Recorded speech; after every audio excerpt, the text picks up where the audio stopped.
I'm Derek. And I'm Noah, and you're listening to A Bite Up, where we take our current favorite pop culture obsession and enjoy it one nibble at a time. And here we are in season 4 of A Bite Of. Yeah, we are trucking along real nice. This is probably the biggest break in between seasons we had, so it feels real nice to just get back into it. Totally. We are in our little recording fort that we build out of blankets, and it is 2021, and we are really excited about this season. We're doing the season of WandaVision. We're huge Marvel fans, especially of the MCU, and this show has been pushed and delayed, and I'm just so happy that it's finally coming out. Hopefully, we have like a week until it comes out, and if anything happens to it, I swear. Oh no, I didn't even think that they could do that, a last minute ditch and dodge. I doubt. They put so much marketing out that's like 7 days away. Yeah, and Elizabeth Olsen and Paul Bettany have been on the circuit. Oh, yeah. You know what I mean? Doing tons of interviews and just being crazy out there. So that would be sad if they were like, oh, guys, actually, sorry about that. We're going to just take it back again. No! I mean, I wouldn't, crazier things have happened. Oh, surely. So before we get into this episode and explain why we're doing a WandaVision episode before the show actually comes out. Y'all coming in here telling me this new episode is a new episode of the show? Yes. So 2 really big announcements, and we just want to get them out of the way now. That way we can get on with the season. So first one, we got merch now. We got some merch. Super excited about it. We got hoodies, buttons, stickers. T-shirts. Am I missing anything? Tote bag. There.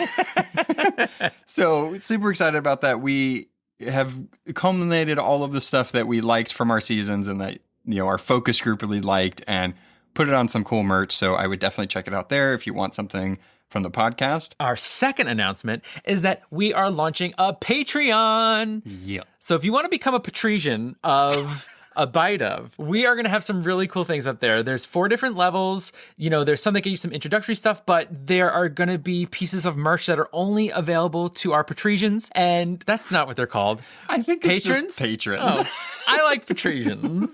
Okay. So if you want to support us, we would love that, and you're even going to get some bonus episodes and some other content, which would be really cool. So we're super excited to be launching this to kind of give you another aspect of A Bite Of and of Derek and Noah, and it's all out there right now. Yeah, you should look at the exclusive stuff that Patreon members get, because it is pretty cool. But the bonus episodes I'm super excited for, because people have asked us to do specific like pop culture things, and we are going to be doing it on Patreon, so look out for that. Yeah, and maybe one of the levels has something you can sip your cold brew out of. Just saying. Big hint. So to find these things, go to abiteofpod.bigcartel.com or our website, abiteofpod.com. Same thing with Patreon. You can just go to our website to find all the links to this. Also below in the show notes description, we're going to have links to those there. So peruse that and see if you want to get something on there. We have plenty of people to thank. So what we did was we did a little focus group of, what do you think about this? What do you think about this? We really wanted people to give us feedback before we spent time doing all this merch and seeing if anybody would like it or not. And I did just want to personally thank all of the people that did help us. So Kara Anderson, Christina Blair, Shyman, Stephanie, Stephen, Cameron, Kevin H., Christine, Nathalie Kim, Roberto, Melanie and Lucy Gibbs, Emily Meeks, and Brian Williams. So thank you so much, guys, for taking the time to answer all those questions and also give us really cool suggestions. Yeah. So we're actually going to be implementing a lot of the ones you guys suggested. And thank you so much just for your general support, because we just kind of put a shout out on our social media platforms if anybody wanted to do it. And you all have been so wonderful in listening to us and giving us your feedback. So thank you so much. Means a ton. All right, so housekeeping stuff out of the way. Sorry to bombard you with so much stuff. Done and done. But we told you guys new and exciting things were coming, and that was it. We delivered. Yeah, to say the least. So in this episode, we did want to give a little tiny spoiler warning. We don't know if everything we're going to be talking about now is going to somehow spoil what's going to happen in WandaVision, because we're going to be talking about things that happen in the MCU speculation and then their comic book counterparts. And some of these stories that we're going to talk about in the comic books could directly relate to the show. So if you want all of it to be a surprise, tread lightly here. Absolutely. And let us get into officially a bite of Scarlet Witch and Vision. So let's talk a little bit about where WandaVision lives in the universe of the MCU. Oh my God. So that has been confusing and it has changed many times. So if you've been following Marvel's journey ever since the last phase ended, the next phase is phase 4. The Infinity Saga had ended with Endgame, or technically with Spider-Man Far From Home. And we got this whole big timeline. And WandaVision was supposed to be in the middle of that phase, but now it's the very first one. Right. Which was interesting because even Falcon and the Winter Soldier was supposed to come out before WandaVision, and the Eternals was supposed to come out also. So the timeline itself, not only in the MCU, but our actual timeline is all mixed up. It's so crazy. And it's interesting to me. It seems that they had a plan of how things were going to kind of fit together like puzzle pieces, but now they're switching the puzzle pieces around. Yeah, this show was directly supposed to go into the Doctor Strange sequel, which... Just to put it out there, Doctor Strange is my favorite Marvel character of all time, so I was super excited about that. But now that it's not next to it, I'm like, no, what's going to happen? And even I wonder if that means that wherever WandaVision's going to end, we're going to have to wait quite a while to see where it continues if Doctor Strange's second movie is going to be a year or two out. Yeah, I have a feeling. So since WandaVision is now supposed to be Marvel and Disney Plus's first step into Phase 4, so I'm wondering... kind of like what you're saying, since everything's moved around a bit, I don't know if they've changed some things or how that's going to go about. Because now we have Miss Marvel coming out. We have Falcon and the Winter Soldier. We have the Loki show. When is the Eternals coming out? When is Doctor Strange coming out? I'm so confused. There's a lot. But the thing that makes this show so exciting, not only because it's Marvel characters and I'm a huge comic book fan, but it's super different from anything that we've seen, just even from the trailers. And since this is their first TV show for the MCU, it's going to be exciting how this supposedly is supposed to connect to Captain Marvel 2 and the Miss Marvel show. So everything's being connected. Yeah, and I'm sure it'll make sense at some point, but right now we're pretty much left hanging. I wanted to talk a little bit about like why we're doing this episode. So whenever Noah and I go into a new franchise for a season of A Bite Of, we tend to do a lot of research. And so we had seen an interview with Elizabeth Olsen, who of course plays Wanda Maximoff / Scarlet Witch, and she had said before we started filming WandaVision, she was handed a stack of comics and being like, this is what you should be reading before going into all of this. To get into character. Right, and to see where the character has lived. And so we wanted to take a look at the characters, sort of their history, where they existed in the comics, where they exist in the MCU right now, because some of it matches up, some of it doesn't, and we really think that they're going to be pulling from everything and also creating some of their own stuff. So we kind of wanted to bring you onto the same page as us before we actually took an official bite of WandaVision. Yeah, and there's nothing...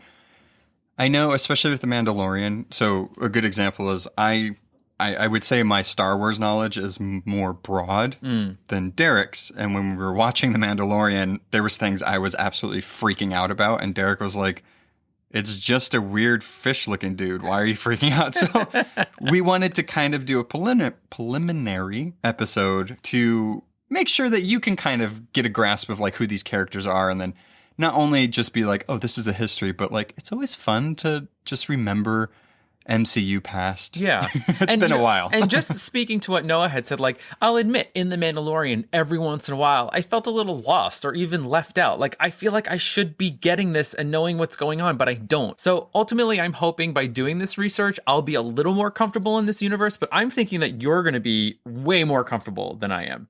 Just a little. I mean, I say to you with boxes of comics behind you. I literally have an entire bookshelf dedicated to my comics, and I have long boxes and everything. So I love comic books, and I've always read them. My dad, the first comic I ever got was Fantastic Four, number 400. And I loved it because it was like a holographic cover, but I still have it to this day. It's framed. It's framed. But I got that when I was so young. My dad was in the military, and he was always deploying and everything, but he would go to the PX or BX, depending on where we were. And from those like turnstile like things, he would always pull some and like bring them home to me, even though I had no idea what was going on in the comics. I just loved that, you know, it was like a tradition that he would always do. But yeah, I've always loved it. I've read comics ever since. I think it's been the constant in my life, is always just reading comics. Have I loved every single one? No. But I love them so much. So that's why a year without Marvel, 2020 was just no Marvel content whatsoever. So I am like really in need for something. That's like a really sad like biography byline or something like that, like subline, like a year without Marvel. And it's interesting because my dad sort of has a hand in my history with Marvel as well. There was a point in time where he was a big collector of comics, and every Wednesday night we would go to our local comic book shop and we would hang out. My brother would go and play like Street Fighter on in the arcade. My dad would chat with the guys, and I would usually be perusing all the comics and things like that. And so my father is instilled like collecting things in us. And one thing my brother and I loved were the Marvel trading cards. We still have a bunch of our Marvel trading cards, which is really cool. We have loads of these cards. And we have some from 1990, 91, and 92.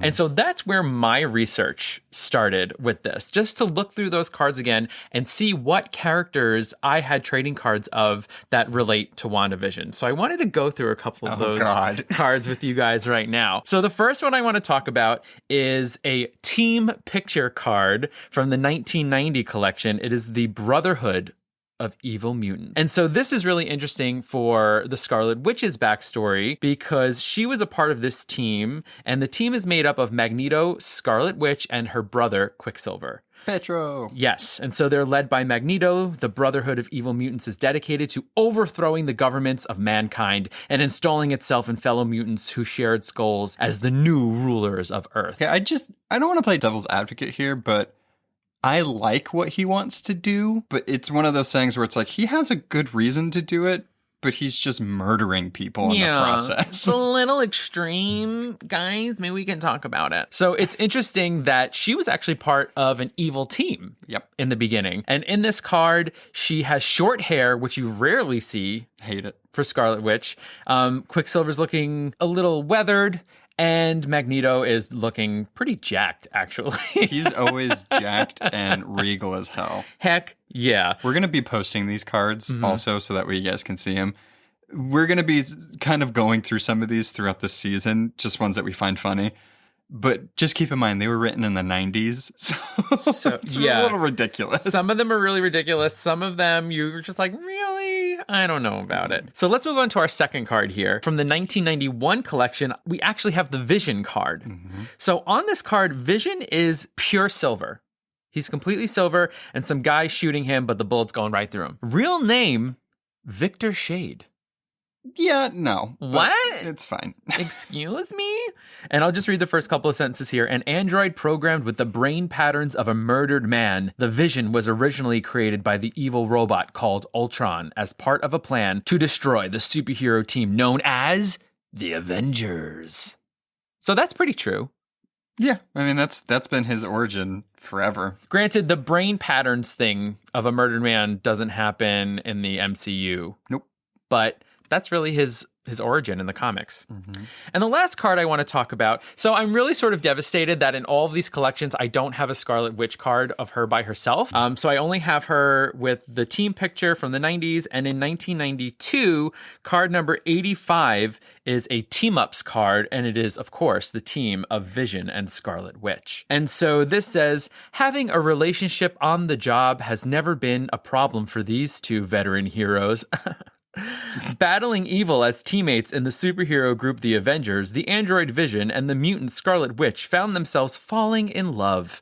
The two Avengers later married and spent many happy years together. Recently, however, after the Vision lost his humanity, they separated. Only time will tell if these two will ever find true love again. I mean, that's always been their through line in the comics, is that they get married, they have kids, they're not married, they don't like each other, somebody's going crazy, somebody's insane. But I think that's what you get, Scarlet Witch, for being with like a synthezoid. He's like a robot human thing was developed by a murderous robot and also a dead man's brainwaves. Their storyline is like, love knows no bounds, but actually it does. There's heavy constraints on their love. Yeah, totally. So that's a brief history of them in trading card form, and I will cherish these cards forever, and I love the art, and I think they just give us a little glimpse into who these characters were and are and it might be. it's a very weird glimpse with the characters because it's very like summarized in a weird way. It's like they love each other, but do they? It's like, okay. I want this job, by the way. I want to write brief paragraphs about superheroes on the back of trading cards. I think they still make them. So why are we not collecting these? I was collecting them, I would say like 10 years ago. So they still make them, I'm pretty sure. Sweet. But I don't know if they're like actually funny anymore. I think they're too serious. That might be true. Yeah. And also, don't get me started on collecting something else. So our next step in our research, we went to some comics. We decided to look at 3 different comics. So we looked at Avengers, Vision and Scarlet Witch, A Year in the Life from 1985. We looked at House of M from 2005, and then The Visions from 2018. Yeah, these ones we really felt like gave a good snapshot. And the reason why we wanted to talk about them on here was it gives you a good backstory about pivotal moments in these characters' histories in the comics, because they've been in the comics forever, for a very long time, and they've gone up and down. They've been side characters, big pivotal characters. So we felt like these really were good ones to talk about. And my personal favorite, not favorite, is the Avengers, Scarlet Witch, and Vision, A Year in the Life. Because in the 80s, comics had so much exposition that the panels were just filled with words. And that might sound weird coming from somebody that loves to read, or, or you're reading a comic. Too many words. Right. But it's like they describe what they're doing and everything they're doing. And like this apartment, they're here and it smells. It's like, I don't need to know all that. Visually show me, but just get to the point. Totally. And I think that like what's crazy about it is it almost feels retro, the art, right? It's so like you're seeing them in these like what I would call maybe their original forms of how they were really presented, but it's sort of cheesy and there's so many callbacks to other things. Like there's asterisks everywhere on the pages. Like we mentioned this in this comic, we mentioned this in this comic. And it's like, are you trying to sell me comics? Or are you trying to give me the backstory where I can find the information? Like what's happening? Yeah, they did do that a lot back then. And where this comic takes place, so to give you a general overview of it, this comic takes place after a big thing with Ultron and Vision trying to take over all the computers in the world. And it starts off with this like military guy contracted by the Avengers to make sure Vision is not going to go crazy again. So if you remember from the MCU movie, Age of Ultron, Vision was created via Ultron. So his history has always been influenced by how he was created. Right. Originally for evil purposes. Right. So everybody kind of doesn't trust him. And that's the same way in the comics. And there's a really funny scene. So these people are talking about Vision in this room, and you see Scarlet Witch in the waiting room, and she's just not having it. She's like, where's my husband? Yeah. She's like impatiently tapping her nails on a desk. She's had it. And so in order to get him, because she's just done waiting, she decides to blast through every doorway. And what's cool about this opening scene is that we kind of see them both using their powers. It's like, here's the introduction to them. This is what they could do. They're both really powerful. And then once they get together, they have an embrace while going up some sort of elevator or something. And really what it is that they want to lead a normal life and get a home in the beautiful state of New Jersey. Yeah. Okay. I don't know about that. But anyway.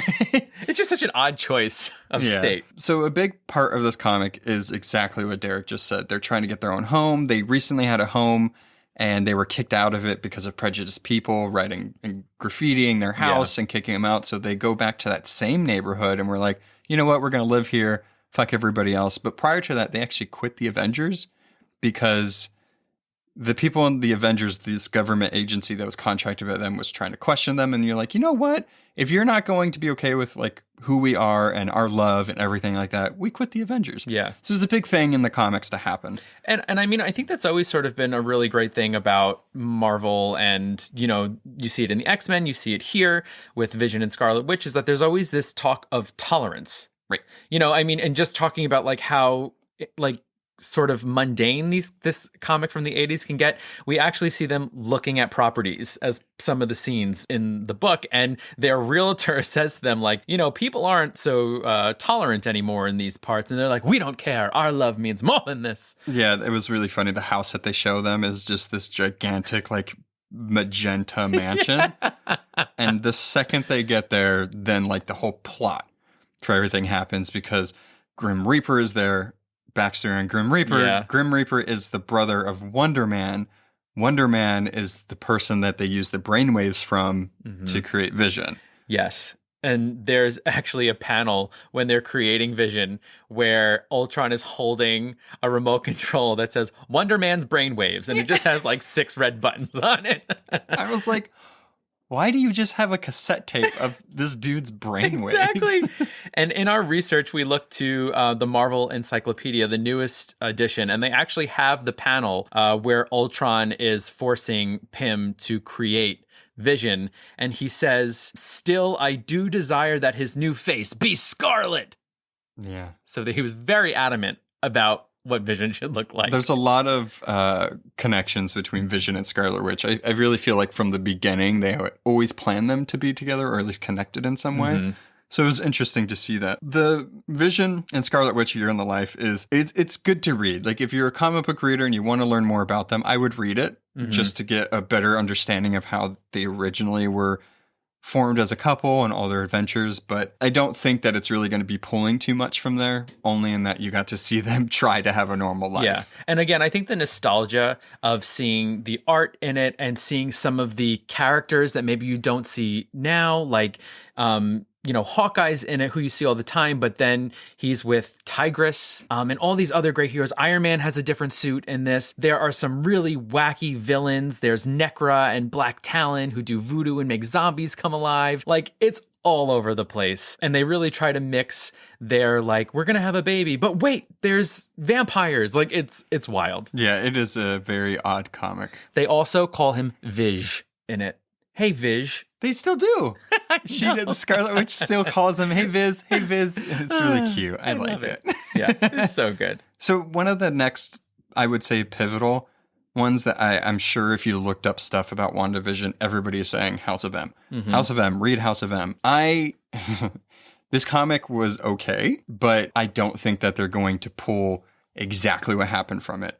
So the base overline of it. So Brian Michael Bendis wrote this big, gigantic, universe-changing comic. Wanda and Vision have 2 kids.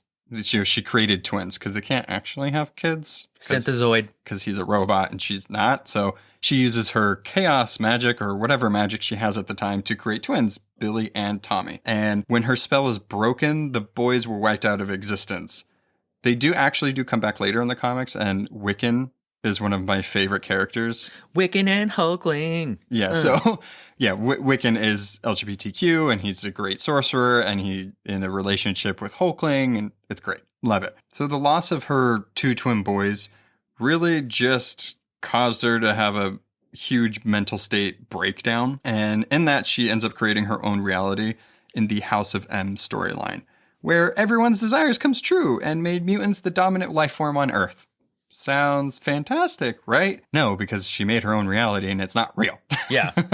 And when this story first opens up, it's really interesting because I've only seen the X-Men exist as their own thing and the Avengers exist as their own thing, but this brings everybody together. And so you have Wolverine sitting at the same table as Spider-Man and everyone, and She-Hulk is there. It's wild. And they have a giant meeting. They're like, are we gonna kill Wanda?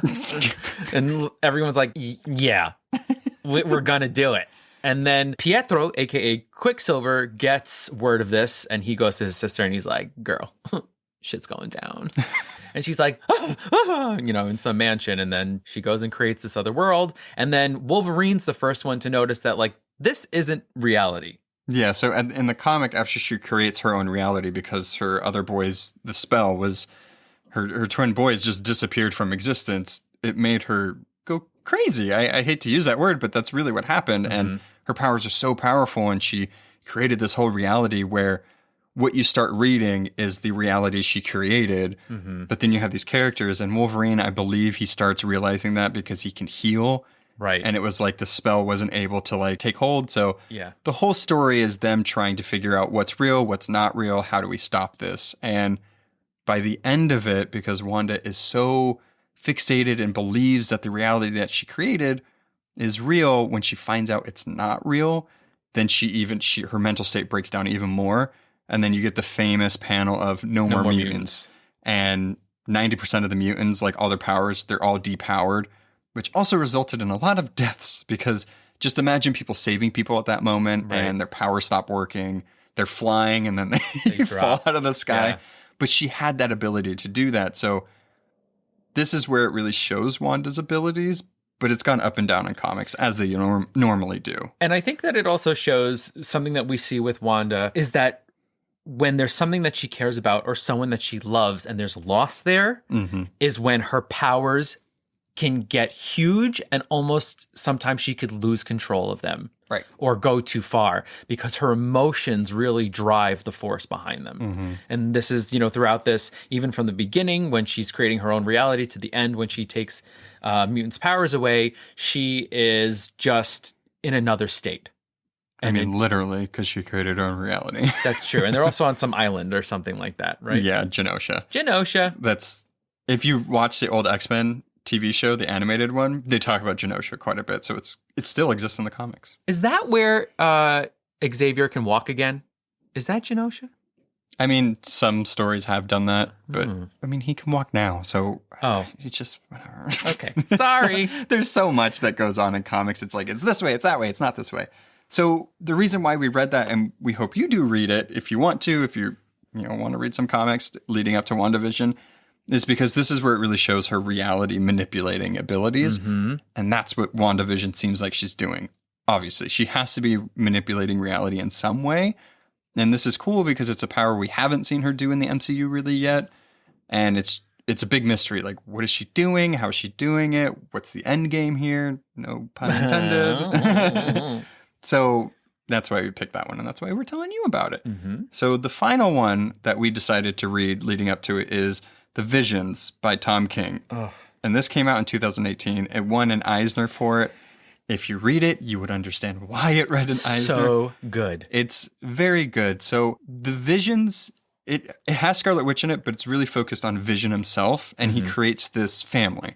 He creates Virginia, Viv, and Vin. And they try to have a normal life. The comic is all about how they try to fit into society and what being normal actually means. Yeah. And it all goes downhill from there. It's one of those things where it's like the perfect family, and then a mistake happens and another mistake has to happen. It just keeps snowballing from there. Yeah. It feels sort of like the Santa Clarita Diet or like Desperate Housewives. Like, we're a normal suburban family, but someone's dead in the yard. And then everything goes bonkers. Yeah, this one is a really good one to read if you really want to get a snapshot of who Scarlet Witch and who Vision is, but more about Vision's origin because Grim Reaper's in it, Wonder Man is brought up, Scarlet Witch is in it as well. She plays a big part. So it's a really cool, interesting story about these two that I feel like the reason why we picked this one for that one is because it shows them trying to have a normal life, and it seems like that's what Wanda just wants for them. So, and I also think that it has some elements that we've seen in some of the trailers where there's nosy neighbors and people that are kind of getting mixed up in this thing that they shouldn't, and how Vision is handling it. And I just couldn't get over how good this was. That's the magic of comics, is seeing a superhero but also have it have heart and have emotion. And the art in it is gorgeous and clean, and the panels are so striking, and some of those page turns are killer. Literally. Blood shed. There's a dog later on. They do make a little green dog. It's so cute. Yeah, I highly recommend reading it, even if you're not that much of a comic book reader. Derek isn't, and he really enjoyed that, so that made me very happy. Yeah, it was really, really good. Thank you. Thank you for making me read that. All right. So I think that's enough comics for now. We're going to be talking about a lot of comic book things this season. And I think a lot of people are more excited about the MCU aspect of it. So we are going to the movies, the MCU, the Marvel Cinematic Universe. And the first time that we see Scarlet Witch is actually in a mid-credit scene of Winter Soldier. So we see her in a cell. Next to her is her brother in another cell, Quicksilver. She's doing some hex, chaos, magic, whatever they're calling it these days, with some blocks, and he's running around. Yeah, some way or form. I was so excited when I saw this because I'm a huge Speedster fan in comics, so I was happy to see Quicksilver, R.I.P. though. But I think it was a cool, tease for what's to come, because the next movie was Avengers Age of Ultron. So that was super cool that they did that little, like, hey, by the way, here it comes. Yeah, and they say there is nothing more horrifying than a miracle. And these two are like these ultimate miracles that they've created. In the MCU, they used the Infinity Stones to give them powers. So these Hydra people that were technically part of S.H.I.E.L.D., but, find out that there's bad parts of S.H.I.E.L.D. that were run by Hydra this whole time. They decide to use these. What they didn't know at the time was Infinity Stones, the ones that Thanos gets at the very end. So they use it to give them powers, make them enhanced. Say are enhanced.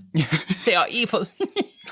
We are Hydra. Yeah, and I think it's super interesting because we know mutants in the comics, but in the MCU, Marvel didn't have the rights to mutants, so they're technically not mutants, and their big daddy is not Magneto. Yeah. In the movies. Who's Magneto? Right, and they just call him enhanced. So I think it'd be super interesting. That's why when a lot of people were like, oh, Wanda can bring in the mutants, if she does the House of M thing, she could maybe, but I don't think at this point they would. Yeah, and, he's Pietro and she's Wanda. They are not Scarlet Witch and Quicksilver. Right, they don't have their code names really yet. No. And also there was another Quicksilver in the X-Men franchise. It's all over the place. But that's all we see of them in Winter Soldier. So the next movie in the franchise that continues her story and then actually gets into introducing us to Vision is Avengers Age of Ultron. One of my favorite Avengers movies, I would say. I think it's really cool. It has a lot of new characters in it. Really cool action scenes. But I thought it was interesting. So in this one, Scarlet Witch and Quicksilver start out as villains, just like they did in the comics. Yep. They're not following their dad this time, but they're following Ultron. Yeah. Because you find out that Sokovia, the place that they're from, their apartment building got destroyed from a Stark missile because Stark was a weapons dealer before he became Iron Man. Big whole thing. One of the missiles did not go off and we look over and it say Stark. They also have accents in this one. After watching these movies, it's funny. Elizabeth Olsen, she does have an accent kind of Sort the whole of. time. But it's not as thick as when she first started. They were really talking like this. We are from Sokovia, from Eastern Europe. I am the Wanda Maximoff. Missiles and I do your mind and stuff.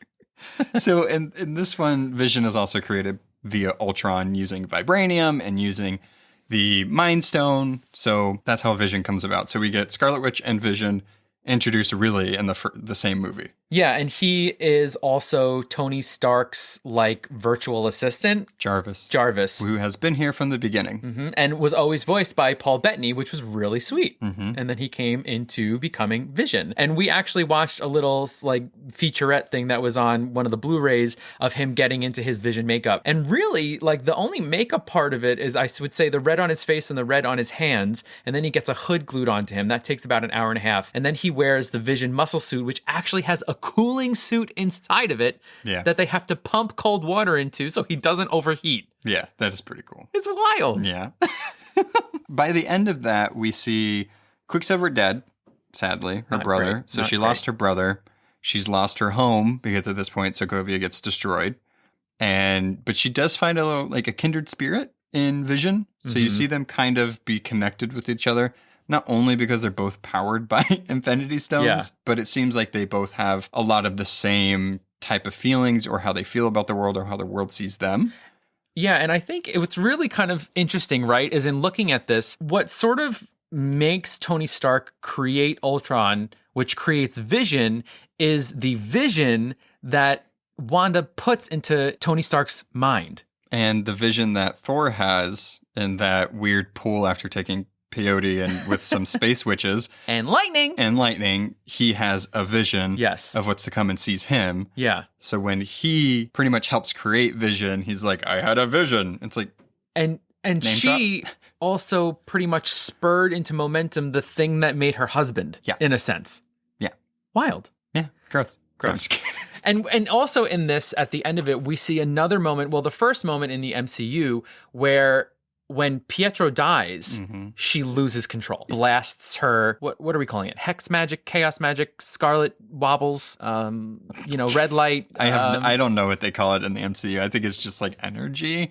But we saw moments of her controlling minds, seeing the future, doing energy manipulation, doing energy blasts. So it's really, it seems like she's connected to all of the Infinity Stones at this point.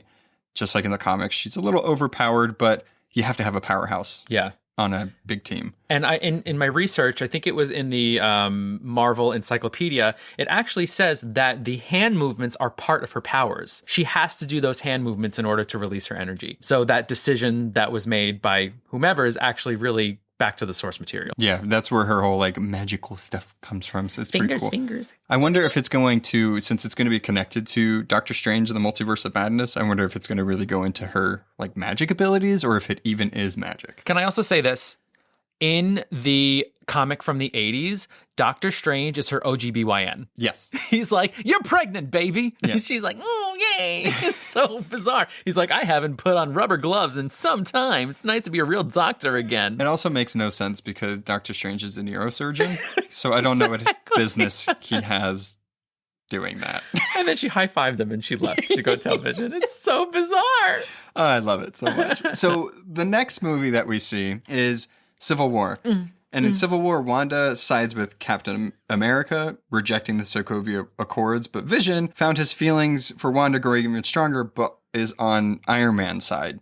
So there's a bit of, but at this point though, they're not really in a relationship. You can see that they're growing closer together, but they're not like dating or, you know, it's hard to tell. Yeah, and I mean, it's like sort of a Beauty and the Beast situation, right? Like, so... But reversed, because she's the Beast. Oh my God.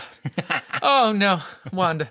So the movie opens up with her, you know, she gets blamed for killing these civilians while trying to save other civilians, and she has this guilt over it. And so what Tony Stark does, he's like, I got this gorgeous apartment. Why don't you go hang out in there? And Vision's going to be in there with you.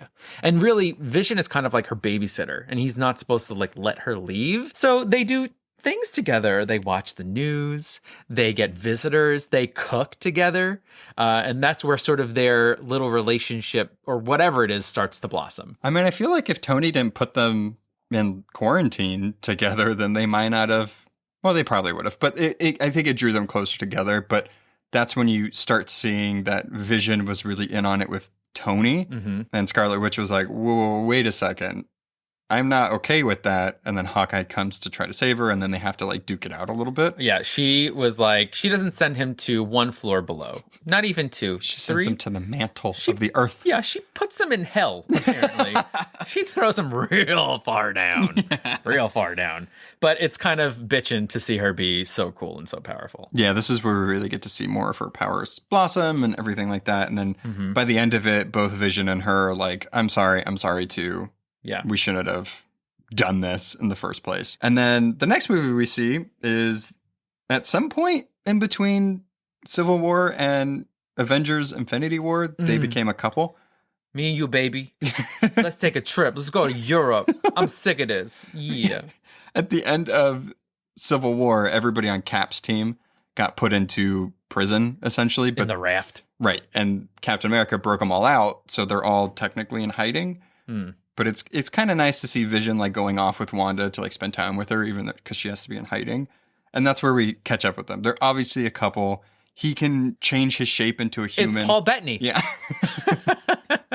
And you see that he's really having trouble with the Mind Stone that's in his head. He's like, you know, I feel it talking to me. If I can understand it, I'll be able to control it and all of this stuff. Because you have to remember, it's Jarvis and also powered with the Infinity Stone, but also Ultron's in there. Split personality. He's multi-layered. There's a lot going on.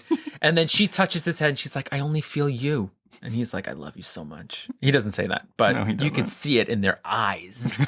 But like any good holiday in the Marvel universe, it has to come to an end because then some baddies come and try and take the stone from his face. And there's an incredible fight scene here.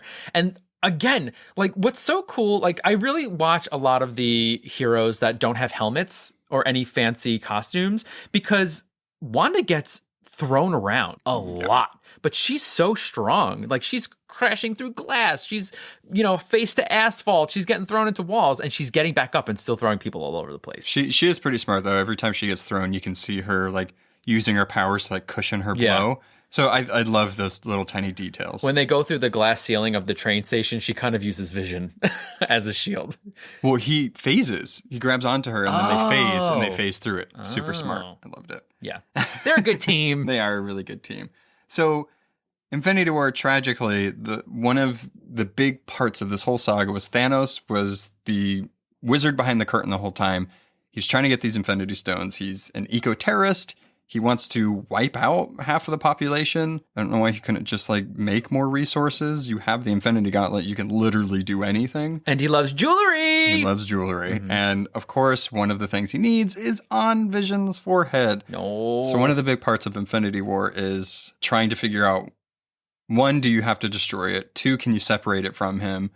What do we do? So Vision wants Wanda to destroy it. Yeah. But then they found out a way like, oh, bring him to Wakanda. Shuri can somehow take it off. They don't do it in time. Yeah. Thanos gets it. He's going to try to get the stone. Wanda ends up having to destroy the stone, killing her love. Yeah. But Thanos is like, girl, I can just reverses time, and then grabs a chunk of his forehead out. Of his out. head. Oh my God. And you see the machinery breaking. It is devastating. Wanda had to see her love of her life die twice. Yeah, she had to kill him once. Right, exactly. So he died twice, and he's dead currently. So that brings us to WandaVision. And then, snappity snap, right. She gets turned into soot or whatever. Both gone. Yep. Terrible. Yep. And then we see Endgame, and she's back. Yeah, she gets brought back with the first snap, and then when Tony does the snap and destroys Thanos. She's pretty sweet in the battle against Thanos. Yeah, that really cemented, like, okay, she is like her and Captain Marvel. If they ever team up and they don't want you there, you probably won't be there anymore. Yes. Infused with the power of the stones. Mm-hmm. So that is it for the MCU. And now it's WandaVision time, people. Right. So pretty much where we left off with these characters is Vision is dead. So how is he back? Uh-huh. Wanda came back, but at the end of Endgame, you can see her. She says something. She's like, I can feel him. She still has a connection with Vision. So I don't know if that's just her thinking she does, or since she has connection to the stone, does she have connection to the Soul Stone where all the dead people go? Mm-hmm. Who knows? But she can feel something, and now she's ready to rock and roll. Mm-hmm. Maybe. Whether he's dead or alive or whatever, life in the suburbs awaits the one and only Vision and Scarlet Witch. So I think that what would be really helpful is looking at the cast and the characters that we're seeing in the trailer for WandaVision, because some of them have ties to other parts of the MCU. So of course we have Wanda Maximoff being played by Elizabeth Olsen. We have Vision being played by Paul Bettany. Now, one of the other characters is played by Kathryn Hahn. Hell yes. So I feel like Kathryn Hahn is going to be very much like my Amy Sedaris, where my love of this incredibly funny actor might overpower everything else. I hope she is a good character. Well, that's what's interesting, right? So some sleuth out there put the closed captioning on during the trailer and saw that her character's name is Agnes. Mm-hmm. But people are thinking she might be playing a character named Agatha Harkness, who I have seen and you have seen if you read the Visions, mm-hmm. right? So she is like Wanda's witch trainer? Yeah, she's like her mentor. She's the one that helped her refine her magical abilities, but she's also the one that kind of messed up everything in House of M mm-hmm. because she was slipping like forgetful and like taking away her memories in her tea, and then Wanda finds out and it's not good. No. But yeah, Agatha Harkness, she's this like old British looking lady, and she has this familiar, Ebony, which is a cat. Mm-hmm. Haven't seen it in the trailer yet, but I would think if these people from the trailer you can see, they don't know who they are, or like, I think whatever Wanda's doing is trying to like rewrite their circuiting to make them play the part.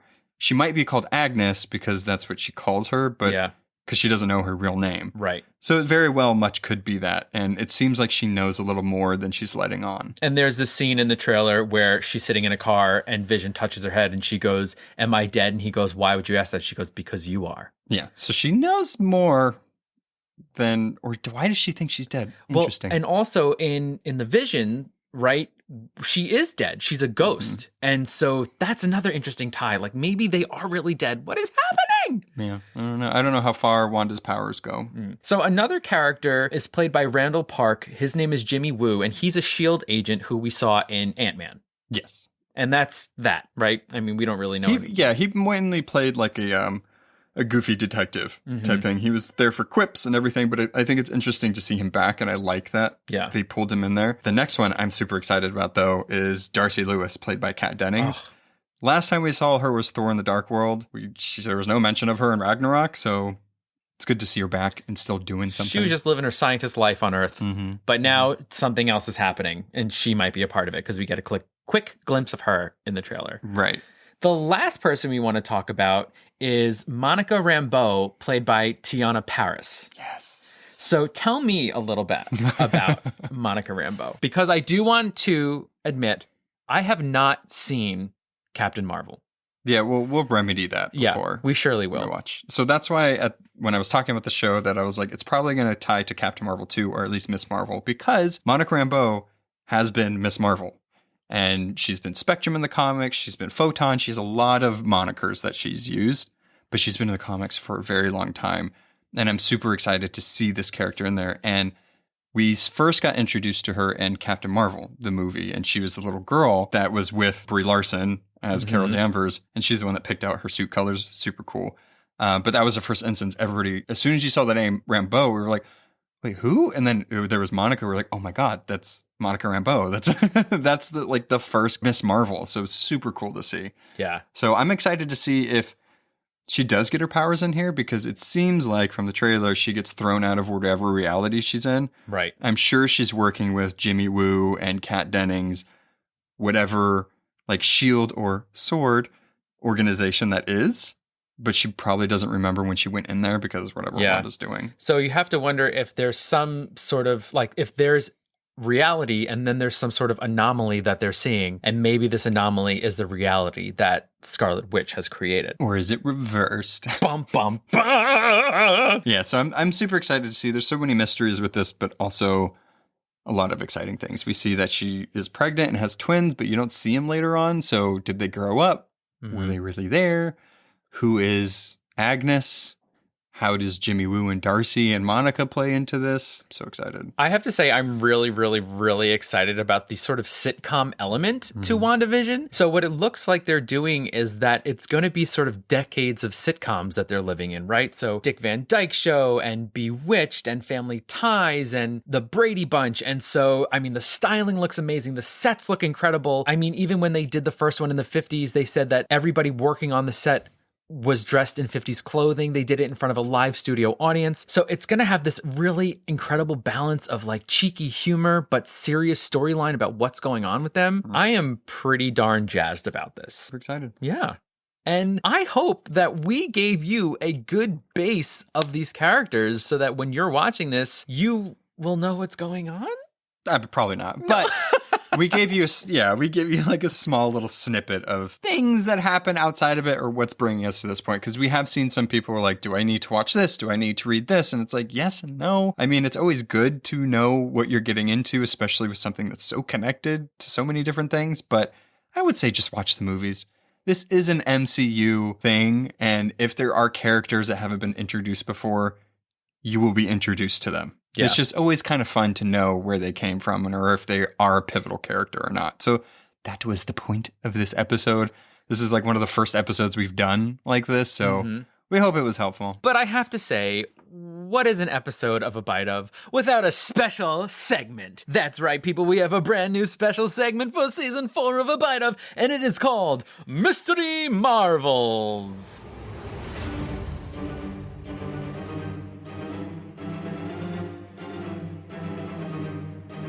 So, as you heard at the top of this episode, I am sort of in love with the trading cards that I still have from my childhood. So we thought it would be fun to sort of pick some characters that maybe have some funny paragraphs on the back or funny ability or aren't really well known. Our first Mystery Marvel is the one and only, most super name I've ever heard in my life, Megan.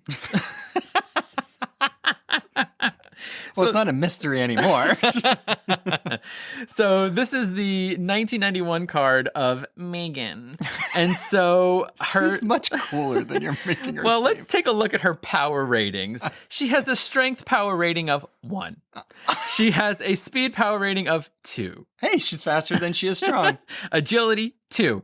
Her biggest rating with a whopping 3 is her stamina. Oh my God. With durability and intelligence falling at number 2 as well. So she can run for a long time. And so this is at a very precise scale of 7. Oh my God. Not even out of 10. It's just out of 7. So her gypsy parents thought their newborn daughter was a demon when she was born, since the infant Megan was covered with animal-like fur. As she grew, she came to regard herself as a freak, forever apart from the rest of the human race. In time, however, Megan discovered that she was a mutant possessing the superhuman power of metamorphosis, the ability to change her shape and appearance. Since then, she has taken on the lovely form she now bears, except when using her powers to fight evil alongside her friends in the team of heroes known as Excalibur. And did you know Megan's life force and powers are dependent upon the mystic forces of the British Isles? So here she is on this card. She is modeling, in Tyra Banks' words, H2T, head to toe. She is giving us green onesie, blonde hair. It's Megan. I'm kind of confused now by the ratings that they did on the back. If she can metamorphosize herself into other things, you would think that her strength and speed and anything else would be higher than just basic human self. Yeah, she likes to just be a blonde lady sitting on rocks. We're going to post this card. It is great. I love these. And like I said, these were written a while ago. So some of the words that are on there might not be politically correct at the time. But, yeah, totally. Or they're not politically correct now, but at the time they used it by being stupid. Right. So, so yeah, this was what, 30 years ago this was written. Yikes. Yeah, love it. I love Excalibur actually. So that team is so cool. It's like it's an X-Men team, but in the UK. But in England, yeah. Perfect. So cool. All right. So the next bite or the next episode we're going to have is the first episode of WandaVision in 1 week. Holy smokes. So get out there, but we are going to be having bonus episodes on Patreon. All right. See you next time, guys. Bye. Thanks for listening to A Bite Of. Artwork and editing by our own Noah. Be sure to subscribe and follow us on Instagram at A Bite Of Pod and on Facebook at A Bite Of. If you have questions, recommendations, or just want to say hi, you can email us at abiteofpod@gmail.com. You can find us on all podcast platforms. Please be sure to rate and review to spread the word. Hope you join us next time on A Bite Of. Bye.